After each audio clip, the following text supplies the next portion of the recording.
Washington, CNN, President Donald Trump is back where he belongs, triggering political earthquakes that threaten to tip Washington off its axis.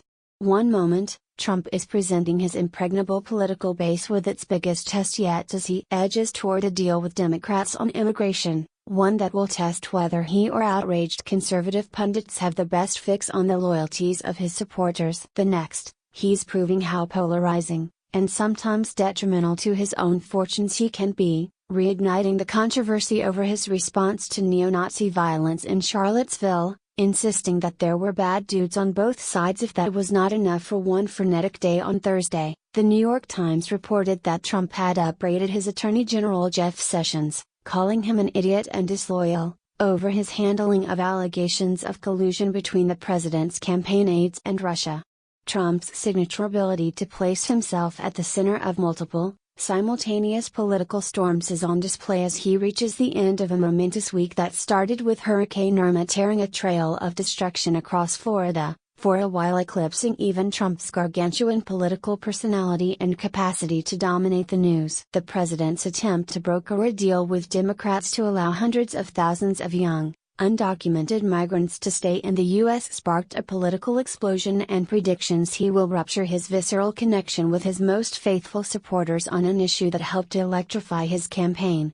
But there are many reasons to believe that despite initial wave of outrage about his dinner conversation with top Democrats Chuck Schumer and Nancy Pelosi on Wednesday, Trump will not inevitably pay a heavy political price even if he goes ahead and reverses a core campaign promise. First, the rush by both the White House and Democrats to clarify the terms of what is being discussed have tempered initial interpretations that the president simply caved on an issue that was integral to his political appeal in the election, less than 2 weeks after ending the DACA program that protected the 800,000 migrants brought to the U.S. as children.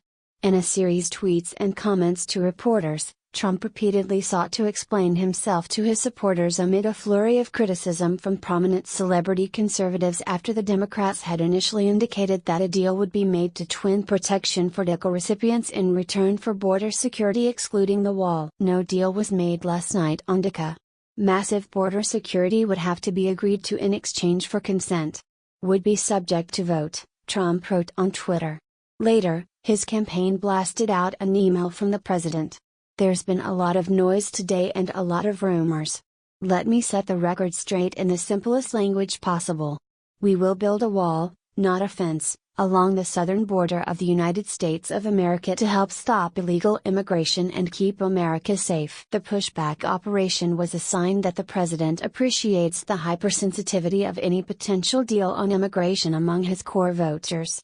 After all, during his campaign, he branded DACA an illegal executive amnesty. But at the same time, Trump's room to maneuver with his base may also be wider than some pundits assume. Firstly, given Trump's vehement pronouncements on immigration ever since he sprung onto the political stage, he has the kind of credibility with arch-conservatives that more moderate Republicans, like Senator Marco Rubio for instance, have lacked and that could be deployed in a kind of Nixon goes to China moment to compromise with Democrats. Those covered by DACA, who in many cases know no other home than the United States, are also in many cases the most sympathetic undocumented migrants to public opinion. Trump has frequently slammed other classes of undocumented migrants, including some in MS-13 gangs as animals and notoriously accused Mexico of sending criminals and rapists to the U.S. in his campaign announcement speech. But he has made a special case for those affected by his decision to cancel DACA. Does anybody really want to throw out good, educated and accomplished young people who have jobs, some serving in the military? Really, Trump tweeted. Arpaio, a hero to many voters for whom immigration is a driving issue, offered the president some political cover on the DACA issue Thursday, showing the political value of a pardon that alienated many more moderate voters. Conservative callers to Rush Limbaugh's radio show on Thursday, meanwhile, appear to be reacting with less outrage to Trump's meeting with Schumer and Pelosi than some conservative opinion leaders. Some suggested that the media was misinterpreting Trump's intentions. Others believe that the president was simply running rings around the top Democrats with masterful strategy. Some said that Trump was only working with Democrats because he had been let down by establishment Republicans, for example, in the failure to repeal and replace Obamacare. Limbaugh told his listeners that he could not recall any calls from a legitimate Trumpist who felt betrayed by the president's bipartisan outreach in recent days. Their faith in Trump is total and it is unshakable, at least as of now, and they are not at all worried about this, he said. While recent CNN polls have shown that there has been an erosion of enthusiasm for Trump among Republicans and independents who voted for him, there is no clear evidence that his base is deserting him. Trump enjoys immense trust among his largely white, working-class core of supporters.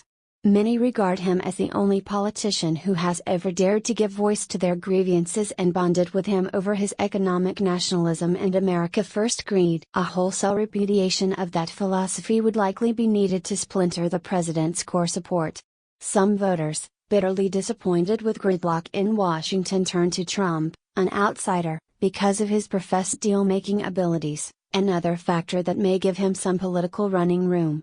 And if he can finesse a deal that includes genuine measures to boost border security in a DACA deal, he may spare himself serious political damage. Many of Trump's supporters in conservative media and in Congress have been watching to see if the arrival of John Kelly as White House Chief of Staff and the departure of other more radical members of Trump's inner circle would cause him to work to please the Washington establishment he promised to eviscerate. That has especially been the case since the president jilted Republican congressional leaders and accepted a Democratic deal for a 3-month extension of the government's debt ceiling. The prospect that Trump could do a deal on DACA recipients with Democrats therefore caused massive shockwaves on Thursday. The base will leave him. They can't support him anymore, said Iowa Representative Steve King, warning on CNN's New Day that if Trump replaced the DACA program and watered down his plans for the border wall, he would smash his political support. Breitbart News branded Trump amnesty dawn, while conservative radio host Laura Ingraham slammed the art of the steal. But another well-known Trump supporter, Roger Stone, told CNN's Caitlin Collins that there was little evidence that a potential deal with Democrats will harm Trump since border crossings are down and the administration has increased pressure on sanctuary cities. However, Stone did say there are many people who wonder whether our king, meaning Trump, has been captured and now Kelly and the establishment clique are now governing. What do you think about this news? Scroll down and comment. Thanks for watching. Please subscribe. Goodbye and see you again.